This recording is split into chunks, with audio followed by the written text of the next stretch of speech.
Three brothers study point channel पर स्वागत है आप सभी का। शिक्षा का अधिकार अधिनियम 2009 और 2011 दोनों आपके सिलेबस में दिए हुए हैं। शिक्षा का अधिकार अधिनियम जो 2009 है वो आपके संसद द्वारा निर्मित है, भारत सरकार का अधिनियम है।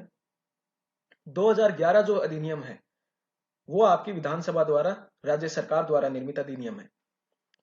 अभी हम ज्यादा आगे नहीं चलेंगे इसके अंदर, आपको अभी सिर्फ और सिर्फ रिवीजन की आवश्यकता है। उम्मीद करता हूं आपने अच्छी तैयारी कर ली होगी, आराम से इन चीजों को एक बार के लिए पढ़ लिया होगा। तो एक बार अपनी तैयारी को जांच लीजिए और इसमें इंपॉर्टेंट जो फैक्ट्स होंगे वो चेक कर लेते हैं, देख लेते हैं एक बार। उसके बाद में अच्छे अच्छे कुछ क्वेश्चंस कर लेते हैं। तो चलते हैं हम महत्वपूर्ण बिंदुओं की ओर कि पहले ये राज्यसभा में पारित होता है किस डेट पे? 20 जुलाई 2009 को। 20 जुलाई 2009 को ये कहां से पारित हो रहा है? राज्यसभा से। राज्यसभा से 20 जुलाई 2009 को ये पारित हो रहा है। उसके बाद में 4 अगस्त को, यानी कुछ ही दिनों बाद, मात्र 15 दिनों के बाद में ये लोकसभा से पारित हो रहा है। 26 अगस्त 2009 को राष्ट्रपति इस पे हस्ताक्षर कर देता है और 1 अप्रैल 2010 को यह संपूर्ण भारत में लागू हो जाता है। किसको छोड़कर? जम्मू कश्मीर को छोड़कर। लेकिन जब से धारा 370 हटी है तब से ये जम्मू कश्मीर भी अब इसके क्या है, रडार में आ गया है। तो यहां से हम देख रहे हैं कि लोकसभा से पहले राज्यसभा में पारित हुआ। तो यहां से हमारे को ये बात भी समझ आ जानी चाहिए कि ये जो अधिनियम है वो सबसे पहले कहां रखा गया है? राज्यसभा में रखा गया है। राज्यसभा से ही पहले पारित हुआ है। अगस्त में, 4 अगस्त में लोकसभा से पारित हुआ है। 26 अगस्त को राष्ट्रपति ने हस्ताक्षर कर दिए हैं और इसके जस्ट नेक्स्ट डे 27 अगस्त को क्या हो गया, ये आपके गजट में आ गया है और 1 अप्रैल 2010 से संपूर्ण भारत में लागू कर दिया गया, जम्मू कश्मीर को छोड़कर। इसके बाद में आगे चलते हैं, हम इसके अध्याय वाइज इसकी धाराएं देख लेते हैं। 7 अध्याय हैं, 1 अनुसूची है। आपके इस अधिनियम के अंदर कितनी अनुसूची है? मात्र 1 अनुसूची है। अध्याय कितने हैं? 7। कौन से अध्याय में कौन सी धाराएं आती है उस पे पेनी सी नजर रख लो। सबसे पहला जो अध्याय है उसको बोला जाता है प्रारंभिक अध्याय या पहला अध्याय। बस इतना ध्यान रख लो कि पहला अध्याय है। पहले अध्याय में 1 और 2 दो धाराएं हैं। जो पहली जो धारा है इसकी, सारी धाराएं बिल्कुल अच्छे से रट लेना। मैं पहले बता रहा हूं आपको, सारी धाराएं बहुत अच्छे से रट लेना। ये रीट का कंपटीशन है, बहुत टफ होने वाला है। 5-5 साल की लोगों की नींदें इसके पीछे लगी हुई है। तो जो धारा 1 है उसमें क्या आ जाता है? विस्तार, कि ये कहाँ कहाँ पे लागू होता है। जैसे मदरसों में या वैदिक विद्यालयों में, धार्मिक संस्थाओं में लागू नहीं होता है, सामान्य विद्यालयों में लागू होता है। कब लागू हुआ? 1 अप्रैल 2010 को लागू हुआ। कहाँ पे लागू नहीं हुआ था? जम्मू कश्मीर में लागू नहीं हुआ था। फिर जो धारा जो 2 है, धारा 2 के अंदर दी हुई है इसकी परिभाषाएं, इंपॉर्टेंट परिभाषाएं। कुछ परिभाषाएं हम अभी आगे देखेंगे भी। फिर आ जाता है अध्याय नंबर 2, निःशुल्क व अनिवार्य शिक्षा का अधिकार। कौन कौन सी धाराएं आ गई है इसमें? 3 से 5। 5 नंबर की धारा टीसी का अधिकार है। इंपॉर्टेंट धारा है कि अगर कोई बच्चा विद्यालय से ट्रांसफर लेके किसी दूसरे विद्यालय में जाना चाहता है तो आप उसको रोक नहीं सकते। जो धारा 4 है वो भी बहुत इंपॉर्टेंट धारा है। उसमें आयु के अनुसार प्रवेश। धारा 4 में क्या है? आयु के अनुसार प्रवेश, यानी कि कोई बच्चा किस कक्षा में प्रवेश लेगा ये उसकी आयु के आधार पर निर्धारित होगा। इस पे आगे हम क्वेश्चंस भी करेंगे कुछ। फिर आ जाती है आपके पास में अध्याय नंबर 3। इसमें 3 वर्ड आ रहे हैं। समुचित सरकार। समुचित सरकार कौन होता है? हर कोई समुचित सरकार नहीं है। केंद्र सरकार, राज्य सरकार और संघ राज्य सरकार, केवल ये 3 ही समुचित सरकार के पार्ट हैं। फिर है आपके पास में स्थानीय प्राधिकारी। जो स्थानीय शासन होता है, यानी नगर पंचायत, पंचायत हो गई, नगर निगम हो गए, ये सब किस में आते हैं? स्थानीय प्राधिकारी में। माता पिता में कौन आते हैं? जो भी बालक के संरक्षक होते हैं, अभिभावक होते हैं, वो चाहे माता पिता हो या कोई भी उसका लालन पालन कर रहा हो, वो सब किस में आ जाते हैं? संरक्षक में या माता पिता में आ जाते हैं। इसके लिए धारा 6 से 11 है कि उनका क्या कर्तव्य है, सरकार के क्या कर्तव्य हैं। विद्यालय बना के दिए जाएं। प्राधिकारी के लिए क्या कर्तव्य है? उसको ये सुनिश्चित करना होता है कि बच्चे स्कूल जाएं। माता पिता का क्या कर्तव्य है? नजदीकी विद्यालय में बच्चे को एडमिशन कराना चाहिए। फिर आते हैं अध्याय नंबर 4, यानी विद्यालय व शिक्षक के उत्तरदायित्व क्या है। 12 से 28 तक की धाराएं हैं। ये आपके लिए मोस्ट इंपोर्टेंट है क्योंकि आप शिक्षक बनने जा रहे हैं। धारा 12 से लेकर धारा 28 तक इसमें कुछ बहुत इंपॉर्टेंट धाराएं हैं, अगर सारी याद नहीं कर पाओ तो भी कुछ धाराएं आपको बिल्कुल ध्यान रखनी है। जैसे धारा नंबर 17, जिसके अनुसार आप बच्चे को कभी भी कोई भी शारीरिक दंड नहीं दे सकते हैं, ना ही उसको मानसिक रूप से टॉर्चर कर सकते हैं। गांव में कभी ये लागू नहीं होता है, मास्टर बढ़िया तड़िया तोड़ते हैं, लेकिन फिर भी याद आपको रखना है कि धारा 17 के अनुसार, आरटी एक्ट की धारा 17 के अनुसार बच्चे को ना पीटा जा सकता है, ना मानसिक रूप से प्रताड़ित किया जा सकता है। धारा 28 की सरकारी विद्यालयों में पढ़ाने वाले अध्यापक बाहर कोचिंग, प्राइवेट ट्यूशंस नहीं दे सकते हैं।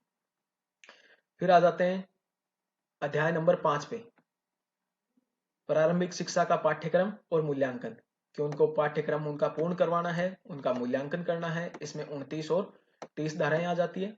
बाल अधिकारों का संरक्षण, बाल अधिकारों के संरक्षण के लिए कुछ संस्थाएं, कुछ कमेटियां बनाई जाती है 15-15 मेंबर्स की, वो 31 से 34 के अंदर है, और अन्य बचे हुए 35 से लेके 38 के अंदर आ गए। आगे चलते हैं, कुछ परिभाषाएं, जो इंपॉर्टेंट परिभाषाएं हैं वो देख लेते हैं। बालक, इस अधिनियम में बालक जहां पे वर्ड यूज किया जा रहा है उसका क्या मतलब है? 6 से 14 वर्ष की आयु का बालक या बालिका। यहाँ पे बालिका वर्ड यूज नहीं करेंगे ये लोग, बालक वर्ड आ गया, इससे मतलब आप समझ लीजिए कि 6 से 14 वर्ष की आयु का बालक या बालिका।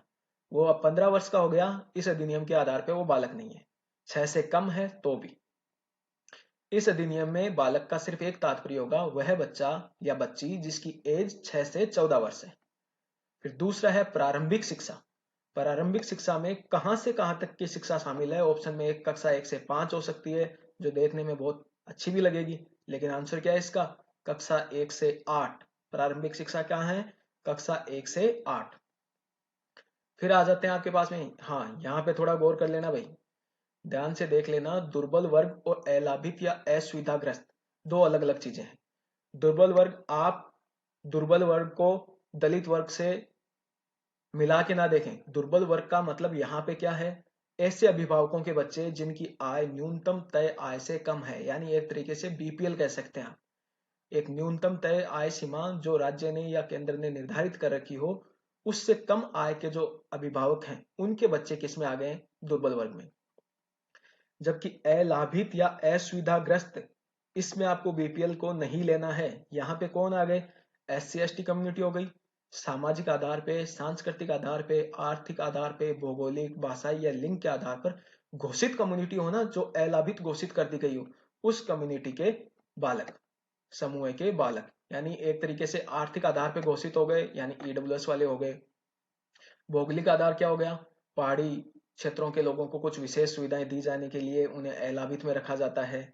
लिंग के आधार पर मतलब आप देखते हैं कि लड़कियों को कुछ प्रोत्साहित करने के लिए अलग से कार्यक्रम चलाए जाते हैं, इस टाइप की चीजें। तो आपको दुर्बल वर्ग को और अलाभित या असुविधाग्रस्त को बिल्कुल अलग अलग करके रखना है। आराम से माइंड में इसकी परतें सेट कर लेना। अब इसके कुछ इंपॉर्टेंट क्वेश्चन कर लेते हैं हम फटाफट। तो पहला क्वेश्चन है आपकी स्क्रीन पे, निःशुल्क व अनिवार्य शिक्षा का अधिकार अधिनियम 2009 राजस्थान में कब से प्रभावी हुआ? पहला ही क्वेश्चन है आपके सामने कि यह जो अधिनियम है वो राजस्थान में कब से प्रभावी हुआ। तो आपको पता होना चाहिए इसका आंसर सबको, अपन इसके बारे में पहले ही बात कर चुके हैं। तो राजस्थान में ये कब से शुरू होता है? 1 अप्रैल 2011 से। 1 अप्रैल 2011 से ये आपके राजस्थान में शुरू हो गया है। तो आपका सही आंसर क्या हो गया? ऑप्शन नंबर सी, 1 अप्रैल 2011। नेक्स्ट चलते हैं सेकंड क्वेश्चन पे अपन। निःशुल्क व अनिवार्य शिक्षा का अधिकार अधिनियम 2009, निःशुल्क एवं अनिवार्य शिक्षा का अधिकार अधिनियम 2009, इसके किस अध्याय में निःशुल्क व अनिवार्य शिक्षा के अधिकारों का प्रावधान है?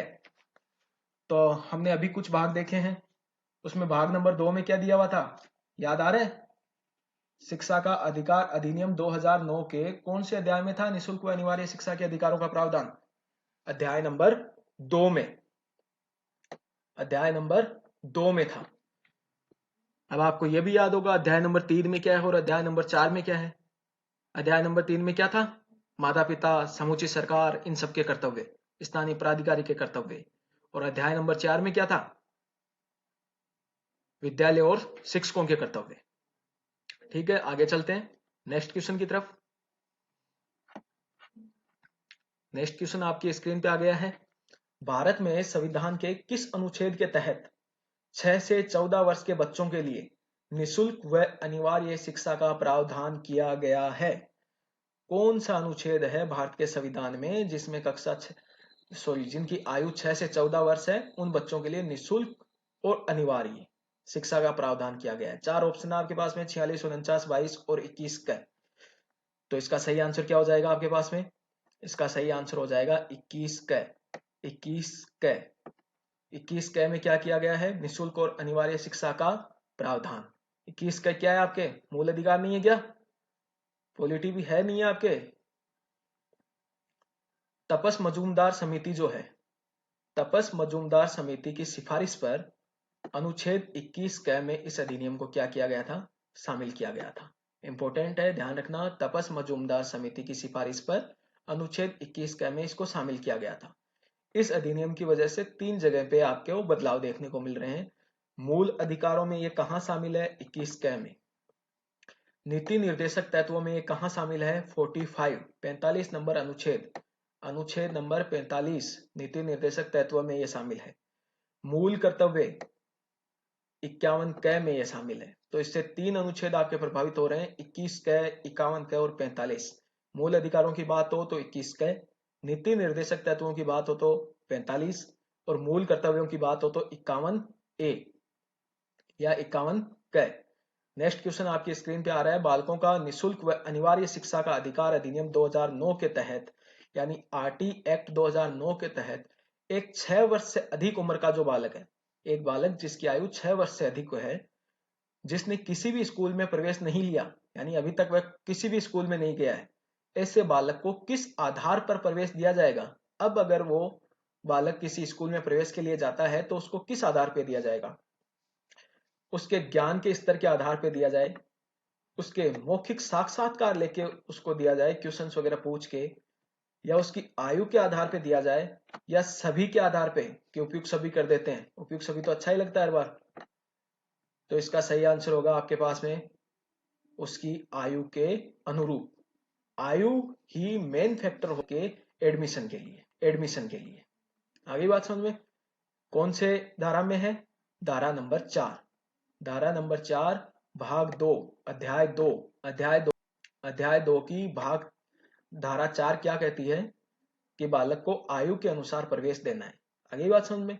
जो 8 साल का बालक है, 8 साल का बालक अगर किसी विद्यालय में प्रवेश के लिए जाता है तो उसको कौन सी कक्षा में प्रवेश दिया जाएगा? कक्षा 3 में प्रवेश दिया जाएगा, क्योंकि 6 वर्ष के बालक को पहली कक्षा में, 7 वर्ष के बालक को दूसरी कक्षा में, इस हिसाब से 8 साल का जो बालक है उसको तीसरी में, और 9 साल का बालक हुआ तो उसको कौन सी कक्षा में दिया जाएगा? चौथी कक्षा में, 4th क्लास में उसको एडमिशन मिलेगा। अब उसको कुछ नहीं आता तो आप एक्स्ट्रा टाइम देके उसको सिखाइए। क्वेश्चन नंबर 5, कौन सा निशुल्क व अनिवार्य शिक्षा का अधिकार अधिनियम 2009 के संदर्भ में सही नहीं है? आपके पास में 4 ऑप्शन है। आपको अगर अधिनियम पूरा आता है तो आपको पता होगा कि इनमें से कौन सा एक ऑप्शन सही नहीं है। ऑप्शन पढ़ते चलते हैं अपन। पहला ऑप्शन, इसकी धारा 17 में बच्चों की दंड से रक्षा का प्रावधान है। हमने अभी कुछ देर पहले बात की थी, 12 से 28 में विद्यालय और शिक्षकों के क्या दिए हुए हैं? कर्तव्य दिए हुए हैं। उसकी धारा 17 क्या कहती है? कि बच्चों को दंड नहीं दिया जाएगा। तो ये ऑप्शन तो क्या हो गया आपके पास में? बिल्कुल सही हो गया। इसके बाद में सेकंड ऑप्शन है, ये ऑप्शन आपका क्या हो गया? सही हो गया। नेक्स्ट ऑप्शन क्या है? इसकी धारा 10 में माता पिता व संरक्षक के कर्तव्य का प्रावधान है। तो बिल्कुल है, ध्यान करके रख लेना इस चीज को। 8 के अंदर समुचित सरकार के, धारा 9 के अंदर स्थानीय प्राधिकारी के, और धारा 10 के अंदर माता पिता या संरक्षक के कर्तव्य का प्रावधान है। तो ये ऑप्शन भी सही हो गया। इसकी धारा 21 में विद्यालय प्रबंधन समिति का उल्लेख है। बिल्कुल है, इसकी धारा 21 के अंदर विद्यालय प्रबंधन समिति यानी एसएमसी, स्कूल मैनेजमेंट कमेटी का उल्लेख है, जिसके अंदर क्या होता है? 50% महिलाएं लेनी आपको क्या होती है? कंपलसरी। 50% उसमें क्या होनी चाहिए? महिलाएं होनी चाहिए 50%।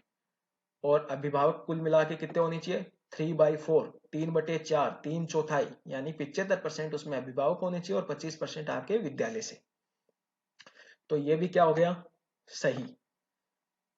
फोर्थ ऑप्शन क्या है, इसकी धारा 28 शिक्षकों के निजी ट्यूशन का निषेध करती है। बिल्कुल करती है, शिक्षक निजी ट्यूशन नहीं पढ़ाएंगे, ये बात कौन कहती है, धारा 28। और ऑप्शन नंबर 5 सभी सही है। तो ये चारों ऑप्शन सही होने के कारण ऑप्शन नंबर 5 क्या हो जाएगा, एग्जैक्ट करेक्ट आंसर इसका हो जाएगा कि सभी क्या है, सही है। यहाँ पे कोई भी गलत नहीं है। ये इंपॉर्टेंट धाराएं थी, क्वेश्चन के माध्यम से करवा दी गई है आपको। नेक्स्ट क्वेश्चन की तरफ चलते हैं। निशुल्क व अनिवार्य शिक्षा का अधिकार अधिनियम 2009 के अनुसार यदि कोई विद्यालय कैपिटेशन शुल्क लेता है तो उसके लिए निम्न में से दंड का प्रावधान है। क्या दंड दिया जाएगा, यदि कोई विद्यालय में बच्चा प्रवेश लेता है तो प्रवेश प्रक्रिया हो या फिर उससे अलग से शुल्क लिया जाए। कैपिटेशन शुल्क की भी आपकी जो धारा 2 है उसमें परिभाषा दी हुई है कि प्रति व्यक्ति से जो स्कूल के द्वारा घोषित राशि है उसके अतिरिक्त कोई राशि लेना, वो क्या इसमें आ जाती है, आगे कैपिटेशन शुल्क में आ जाती है।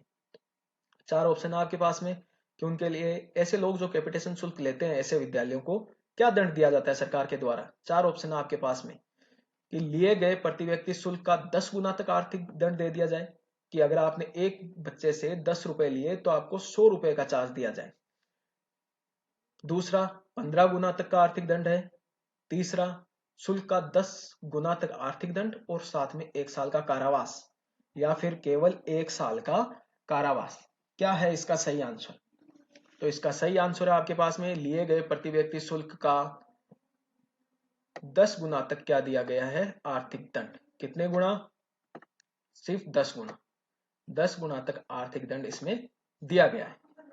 नेक्स्ट क्वेश्चन आपकी स्क्रीन पे यह आ रहा है, निशुल्क व अनिवार्य शिक्षा का अधिकार अधिनियम 2009 के तहत कौन सा कथन सही नहीं है।